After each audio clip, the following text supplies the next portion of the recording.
삶의 연륜이 깊어질수록 젊은 날 꿈꾸었던 삶의 궤적과는 사뭇 다른 길을 걷게 되는 경우가 허다하다는 것을 깨닫게 됩니다. 노년으로 접어들면서 인생의 새로운 막을 어떻게 열어야 할지 깊은 고민에 잠길 때가 많습니다.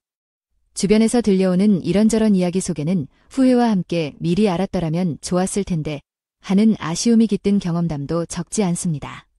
우리가 살면서 행복을 위해 필요하다고 느끼는 돈, 건강, 가족, 그리고 인간관계. 이 모든 것은 나이가 들수록 여전히 더 절실하고 중요하게 다가옵니다. 단순히 양적인 풍족함이 전부가 아니라는 것을 우리는 이미 잘 알고 있습니다. 이제는 삶의 진정한 의미를 찾아가는, 즉 질적인 면이 중요해지는 시기인 것 같습니다. 오늘은 노후에도 비참해지지 않고 행복하게 삶을 영위하기 위한 지혜로운 방법들을 함께 살펴보겠습니다. 여러분의 구독과 좋아요, 알림 설정은 언제나 큰 기쁨이 됩니다. 나이가 들수록 없으면 크게 후회하는 첫 번째는 바로 돈입니다.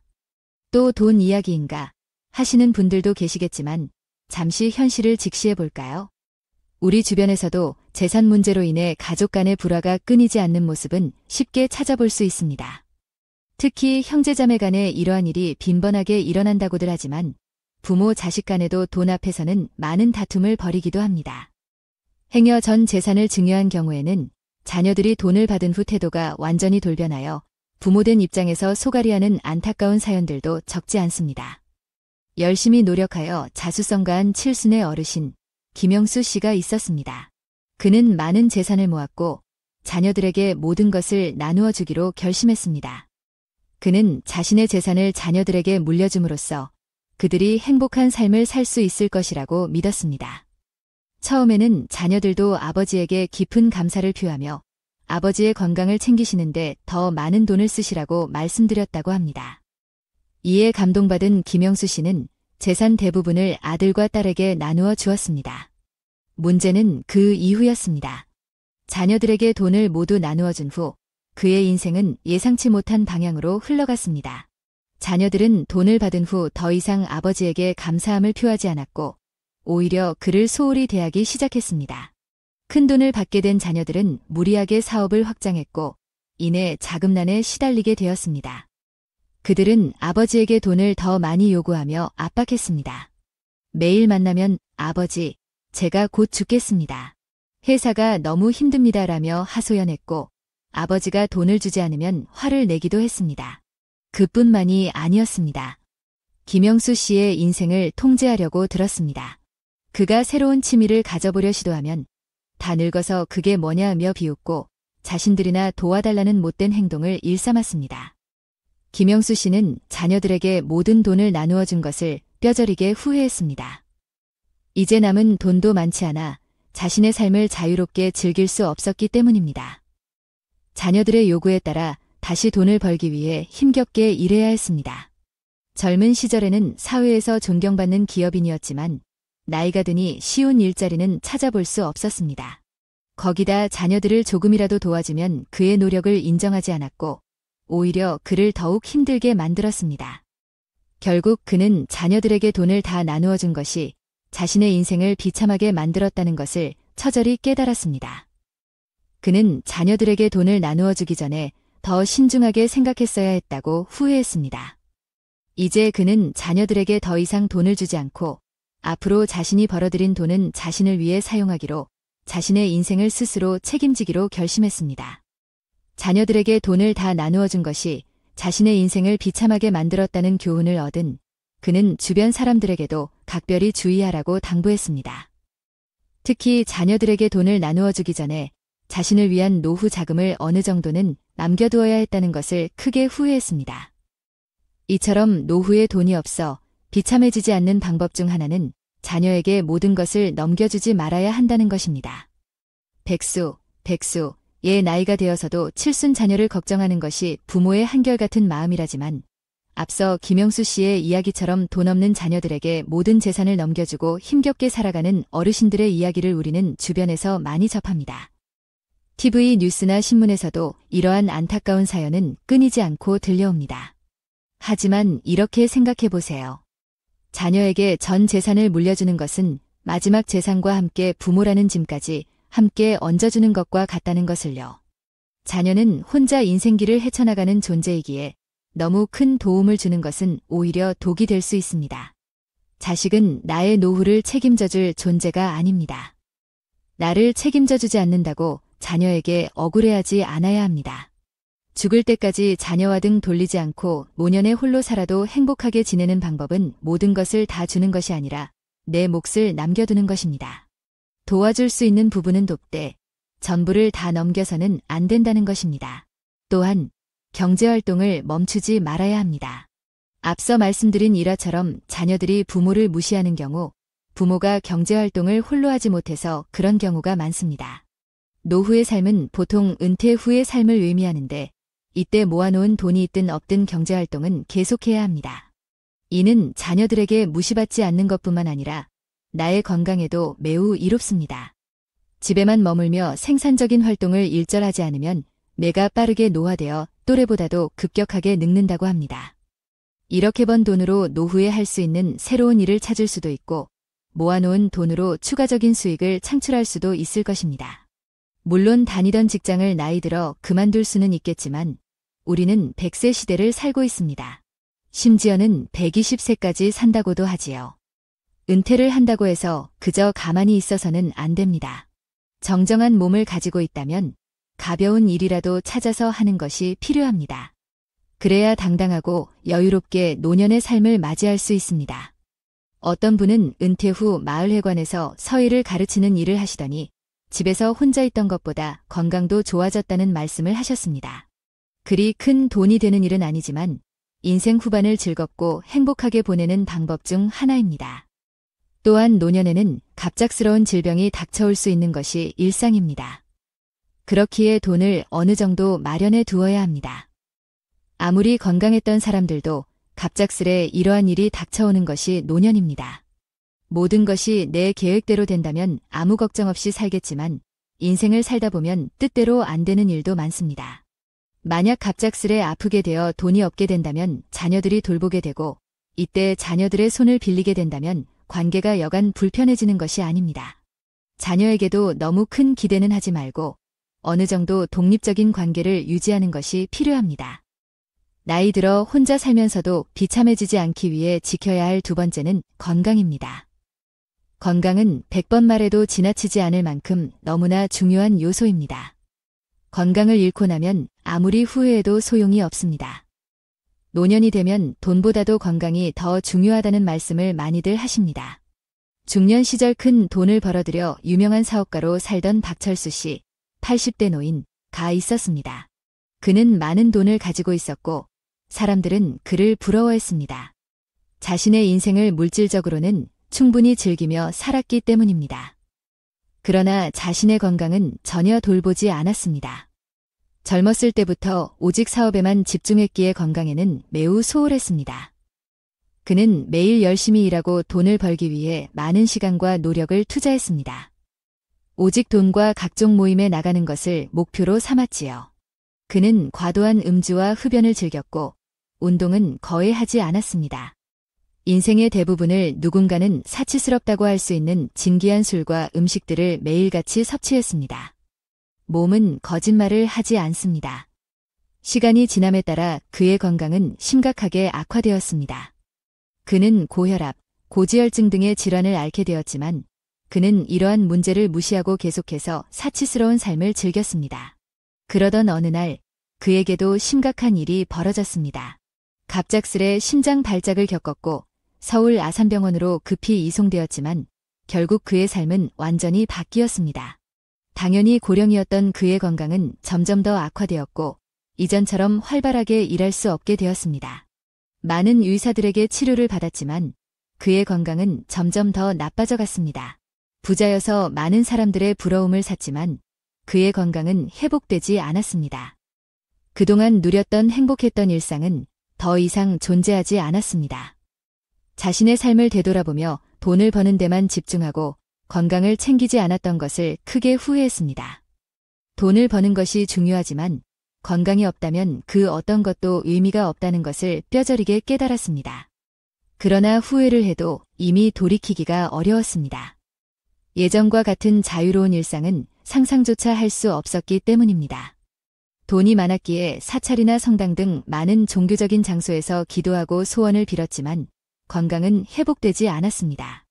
심지어는 이름난 무속인에게 찾아가 수천만 원을 드리기도 했지만 건강은 여전히 나빠졌습니다.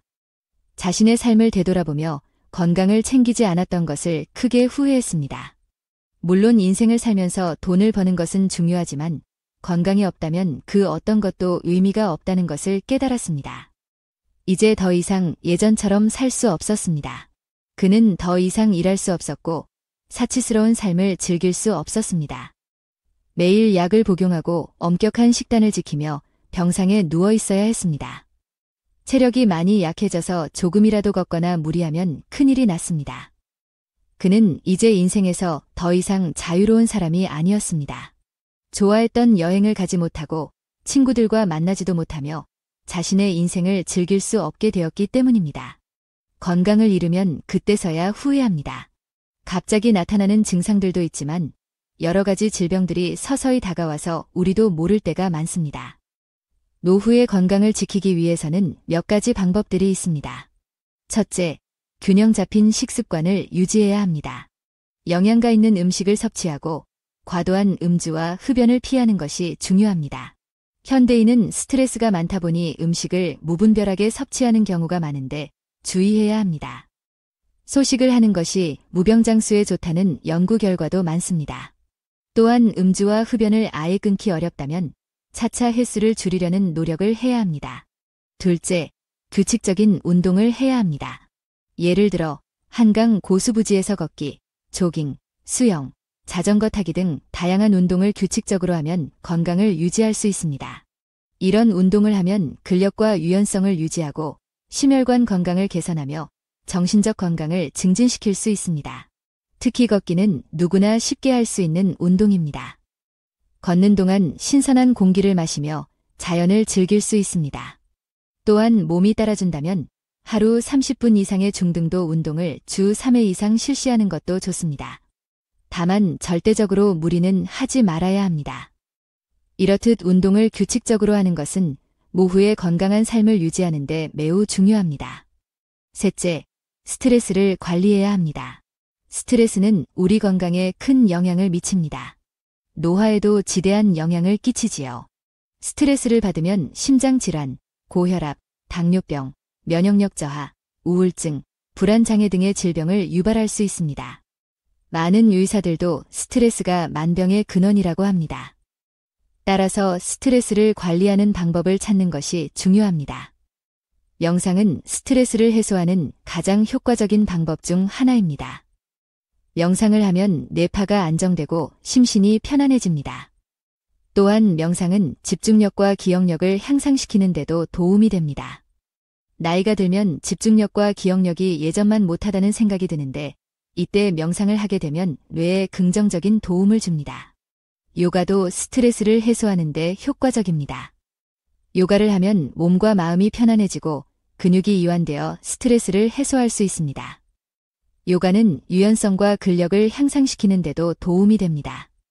태극권 또한 스트레스 해소에 효과적입니다. 아침 운동으로 태극권을 하는 분들도 종종 볼 수 있습니다.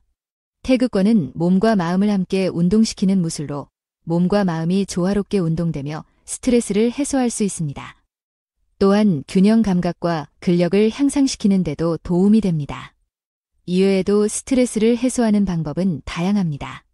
예를 들어 북한산이나 인왕산 같은 동네 산책, 음악 감상, 취미생활, 가족과 함께 시간을 보내는 것 등이 있습니다. 각자에게 맞는 스트레스 관리법을 한두 가지 정도는 꼭 갖고 있어야 합니다. 중요한 것은 스트레스를 관리하는 방법을 찾아서 꾸준히 실천하는 것이니까요. 넷째, 충분한 수면을 취해야 합니다. 수면은 건강과 웰빙에 매우 중요한 역할을 합니다. 충분한 수면은 면역 체계를 강화하고 정신 건강을 유지하는 데 도움을 줍니다. 수면 중에는 호르몬이 분비되어 성장과 회복을 촉진시킵니다. 또한 수면을 통해 기억력이 강화됩니다. 수면 부족은 비만, 당뇨병, 심장질환, 뇌졸중 등의 건강 문제와 큰 연관이 있습니다. 충분한 수면을 취하지 않으면 집중력이 저하되고 기억력이 약화되며 기분 변동이 심해질 수 있습니다.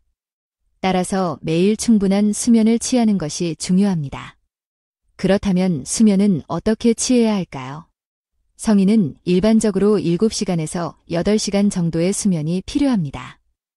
수면 환경을 쾌적하게 조성하고 규칙적인 수면 패턴을 유지하는 것이 좋습니다. 잠자리에서 편안한 침구와 온도를 조절하여 숙면을 위한 환경을 조성하는 것이 필요합니다. 충분한 수면은 건강과 삶의 질을 향상시킵니다. 매일 충분한 수면을 취하여 건강과 웰빙을 유지하세요. 5째, 예방접종을 받아야 합니다. 예방접종은 노후의 건강을 유지하는 데 매우 중요합니다. 예방접종은 감염병으로부터 우리를 보호하고 심각한 질병으로부터 우리를 지키는 데 도움이 됩니다. 노년에는 면역력이 약해지기 때문에 예방접종을 받는 것이 더욱 중요합니다. 예를 들면 독감 예방접종은 독감으로 인한 합병증 및 사망률을 줄이는 데 도움이 됩니다. 각종 합병증을 예방할 수도 있습니다. 또한 다른 사람들을 보호하는 데도 도움이 됩니다. 예방접종을 받은 사람들은 감염병을 전파하지 않으므로 타인을 보호하는 데 이롭습니다. 예방접종은 매우 안전하며 부작용은 드문 편입니다. 예방접종을 받으면 감염병으로부터 건강을 지킬 수 있으므로 의사와 상담하여 예방접종을 받는 것이 매우 중요합니다. 6째, 노후의 정기적인 건강검진 또한 필수입니다. 건강검진은 질병의 조기 발견과 예방에 큰 도움을 줍니다. 특히 만성질환이나 노인성 질환의 경우 조기에 발견하여 적절한 치료를 받으면 증상을 개선하거나 예방할 수 있습니다. 나이가 들면 치매가 가장 무서운 병 중 하나입니다. 그러나 조기에 발견한다면 크게 개선하고 진행을 늦출 수 있기도 합니다. 또한 혈압, 혈당, 콜레스테롤 수치 등을 측정하기 때문에 암, 심장병, 뇌졸중, 당뇨병 등의 위험 요소를 확인할 수 있습니다. 병은 조기 발견이 중요합니다. 나중에 알게 되면 이미 심각해진 경우도 많습니다. 조기에 발견하면 치료가 더 쉽고 효과적일 수 있으며 질병의 진행을 예방하거나 지연시킬 수 있습니다. 건강검진을 통해 생활습관 개선이나 예방접종 등의 조치를 취할 수 있어 개인의 건강을 증진시킬 수 있습니다. 의사와 함께 이야기를 나누어 개인의 건강 상태를 파악하고 적절한 한방 또는 양방 의료 조치를 취할 수 있는 기회입니다. 이렇듯 노후에는 건강을 지켜서 혼자서도 잘 지낼 수 있는 것이 필요합니다. 요즘은 인생이 정말 길지요. 이왕 살게 된다면 아프게 오래 사는 것보다 건강하게 오래 사는 것이 좋겠습니다. 우리가 앞으로 40년은 더 살 수도 있다고 합니다.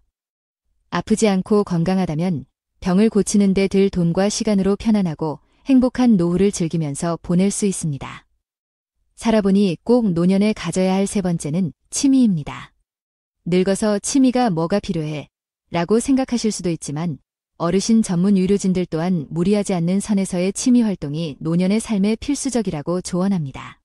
이숙자 씨, 70 초반의 여성분, 또한 삶이 적적하다고 말씀하셨는데요. 노후에 취미가 없어서 크게 슬퍼했습니다. 취미가 없는 이유가 무엇이었냐고 물어보자 평생을 바쁘게 살아오고 자녀 뒷바라지를 하다 보니 벌써 이 나이가 되었다고 합니다. 집안일과 자녀들의 양육에 전념하며 자신의 취미나 관심사에 시간을 할애할 여유가 없었지요. 항상 바쁘게 살아가면서도 자녀들이 성장하면 취미를 가질 수 있을 것이라고 생각했습니다. 하지만 자녀들이 성장한 후에도 여전히 바쁘게 살아갔습니다. 휴식 시간의 대부분을 집에서 혼자 보내며 텔레비전을 보거나 잠을 자는 것으로 보냈습니다. 친구들과 연락을 오래 하지 않아 인간관계도 거의 끊어진 상태였습니다. 사회활동에도 관심을 가질 수 없었던 상태였지요. 노후에 취미를 가지려고 노력했지만 어떤 취미를 가져야 할지 막막했습니다. 항상 바쁘게 살아갔던 탓에 돈도 있고 자녀들도 훌륭하게 키워냈지만 자신의 취미나 관심사에 대한 탐구를 하지 않았습니다. 자신을 성찰하지 못했기에 외롭다고 느꼈습니다. 취미가 없으면 삶이 지루하게 느껴집니다. 청년, 중년 못지않게 노년의 취미를 가지고 사회활동을 즐기는 것은 중요합니다. 취미는 우리에게 즐거움과 성취감을 줄 뿐만 아니라 사회적 연결과 건강을 유지하는 데도 도움이 되기 때문입니다. 노후의 취미를 가지고 사회활동을 즐기는 것은 우리의 삶을 더욱 풍요롭고 의미 있게 만들어줄 수 있습니다. 기본적으로 노후에는 경제적인 준비뿐만 아니라 무엇을 하며 시간을 보낼지, 어떤 사람과 노후의 삶을 같이 보낼 것인지, 어떻게 건강 관리를 할 것인지 다양한 관점으로 준비하시는 것이 좋습니다. 그런가 하면 취미를 즐기기 위해 돈이 많이 든다고 안타까워하시는 분들도 있습니다. 그런데 꼭 돈이 많이 드는 취미만 가져야 할 필요는 없습니다. 노후에 돈을 많이 들이지 않으면서도 행복하고 즐겁게 노후를 보낼 수 있는 어르신들을 위한 취미를 몇 가지 소개해 드리겠습니다. 첫 번째는 수영입니다. 수영은 가장 적은 비용으로 관절에도 무리가 없고 위험성이 적은 최고의 취미입니다. 노년층에게 관절염 예방, 사회성, 협동심 등 다양한 측면에서 장점이 많은 운동이기 때문에 많은 노년 전문 의사들도 권장하는 운동입니다. 또한 어르신들이 불가피하게 넘어질 경우에도 균형을 확보해 피해를 줄일 수 있습니다. 두 번째는 탁구입니다. 탁구는 유산소 운동과 근력 운동이 결합한 스포츠로 남녀노소 모두 즐길 수 있고 과격하지 않으면서도 운동량이 많아 계절에 상관없이 즐길 수 있어서 취미로 즐기기 좋습니다. 폐 기능 강화는 물론 복근, 장단지, 종아리 근육 발달에 매우 좋습니다. 안전사고 또는 부상의 위험이 가장 적은 종목이기도 해서 나이가 들어도 부담 없이 즐길 수 있는 장점이 있습니다. 아마추어 탁구 대회에도 60대 이상이 참가하는 실버부가 따로 편성되어 있어 대회 참가를 목표로 동기부여를 하기도 좋습니다. 80세 이상 노인들은 탁구공과 라켓이 조금 큰 라지볼 탁구를 즐길 수 있습니다. 세 번째는 채소 키우기입니다. 베란다 혹은 텃밭을 이용하는 것인데요. 노년 생활에서는 육체 활동이 중요한 만큼 집에서도 쉽게 움직이면서 하실 수 있는 취미입니다. 베란다나 텃밭에서 채소를 가꾸다 보면 얻을 수 있는 것이 채소뿐만 아니라 건강까지도 얻을 수 있어 일석이조입니다. 방울토마토나 오이, 상추 등 키우기 쉬운 채소들부터 기르신다면 수확해 나오는 채소들로 반찬을 해 먹을 수 있는 성취감도 느끼면서 은퇴 후 남은 지루한 일상을 즐겁게 보낼 수 있습니다. 최근에는 은퇴 후 복잡한 도시 생활을 끝내고 지방으로 정착해 텃밭을 가꾸며 부부끼리 전주 한옥마을이나 경주를 여행하시는 분들도 많아 보입니다. 네 번째는 음악 감상입니다. 음악은 음악 치료를 통해 우울증이나 신체적 장애를 치료할 수 있을 만큼 사람에게 육체적으로나 정신적으로 도움을 줍니다. 음악을 들으면 뇌에서 즐거움을 담당하는 도파민이 생성되고 음식을 먹을 때와 마찬가지로 기분이 좋아지며 사회적 상호작용을 관장하는 옥시토신이 생성돼 사회적 유대관계를 강화합니다. 노년기에는 신체적 변화와 은퇴를 하고 지위적 변화에 따른 심리적인 문제들이 있을 수 있는데 이때 음악 감상은 특히 도움이 될 수 있습니다. 평소에 좋아하는 음악 장르를 듣는 것도 좋고 새로운 장르에 도전해서 작곡가와 음악에 담긴 역사 등을 공부하면 새로운 취미를 넘어서 남들에게도 설명해 줄 수 있을 만큼의 교양도 갖출 수 있습니다. 다섯 번째는 독서입니다. 저 또한 꾸준히 하려고 노력하고 있으며 정말 좋은 취미라고 생각합니다. 특히 동네 도서관에 가서 책을 읽으면 딱히 돈을 들이지 않고도 여러 가지 책을 읽을 수 있어서 좋은 취미입니다. 노년에는 육체적으로 제약이 있기 때문에 다양한 경험이나 여행을 하고 싶어도 할 수 없을 수 있습니다. 책 한 권으로는 세상 어디든 갈 수 있으며 내가 경험해보지 못한 일을 간접적으로 체험해 볼 수 있기 때문에 좋습니다. 책도 계속 읽으면 책을 좋아하는 뇌로 만들어지기 때문에 운동을 하기 위해 기초 체력을 기르듯 가벼운 소재의 책들부터 조금씩 시작해보시면 좋습니다. 꾸준히 책을 즐기다 보면 정신세계와 통찰력이 깊어진다는 느낌은 덤으로 느낄 수 있고 새로운 무언가에 관심이 생겨서 그것에 도전해보고자 하는 마음도 생길 수 있습니다. 새로운 동기를 유발할 수 있는 좋은 취미입니다. 여섯 번째는 요가와 명상입니다. 요가와 명상은 내 몸을 살피고 휴식할 수 있는 최고의 취미입니다. 아무래도 나이가 들면서 관절이 약해지고 근육량이 줄어들면서 과격한 활동은 몸에 무리를 가져다 줍니다. 그러나 요가를 하면서 여러 가지 자세들을 취하는 것은 근육뿐만 아니라 뼈를 하나로 묶어주는 힘줄과 인대를 당겨주고 강화하는 데 도움을 줍니다. 요가를 하면서 의식적으로 호흡과 명상을 하게 되면 심장 박동수와 혈압을 낮추고 불안과 우울증을 완화하는 데 도움을 줍니다. 요즘에는 집에서도 유튜브를 보면서 요가 동작과 명상 호흡을 따라 할 수 있는 영상들이 많으니 아침이나 저녁 편하신 시간대에 시간을 정해놓고 하루의 일상 루틴으로 요가와 명상을 취미로 하는 것도 좋아 보입니다. 그 밖에도 노후에 많이들 하시고 계시는 취미들이 등산, 테니스, 자전거 등이 있는데 이런 취미들은 젊었을 때부터 꾸준히 체력을 길러오셨다면 제대로 된 자세와 방법들을 익히시고 시작하시는 것이 좋습니다. 노후에 취미 생활을 하신다고 위험하고 몸에 무리를 줄 수 있는 부분들은 잘 숙지하시고 충분한 휴식과 올바른 방법으로 즐기시는 것이 중요합니다. 인생 100세 시대가 전망되면서 은퇴 후에 30년에서 50년의 세월을 더 보내야 하는 이때 퇴직 후 많은 시간을 어떻게 설계하고 채우느냐에 따라 인생 후반의 행복이 갈린다고 해도 과언이 아닐 것입니다. 자신에게 맞는 취미 생활을 찾으셔서 육체 건강과 정신 건강 두 마리의 토끼를 모두 다 잡으셨으면 좋겠습니다. 늙음은 삶의 과정 중 하나이며 삶의 끝을 의미하지 않는다는 명언이 있습니다. 우리가 늙어가는 것은 시간이 멈추게 할 수는 없겠지만 늙어가는 방식을 어떻게 선택하느냐는 우리에게 달렸습니다. 나이가 들어 노년으로 향하는 것을 두려워하기보다 혼자서도 행복을 찾고 편안하고 성숙한 노년을 맞이한다면 큰 기쁨과 복을 누릴 것입니다. 나이 들수록 행복해지기 위해 늘 노력하고 싶습니다. 오늘 말씀드린 것을 인생에 적용하시어 인생의 마지막 막을 멋지고 힘차게 살아가시기를 바라겠습니다. 들어주신 모든 분들이 항상 건강하시기를 바랍니다. 오늘 영상이 도움이 되셨다면 주위에 계신 소중한 분들께 공유해보세요. 함께 나누면 기쁨은 2배가 됩니다. 이상으로 인생의 지혜였습니다. 함께해도 행복한 여러분의 노년을 응원합니다. 구독과 좋아요, 알림 설정은 언제나 큰 힘이 됩니다. 감사합니다.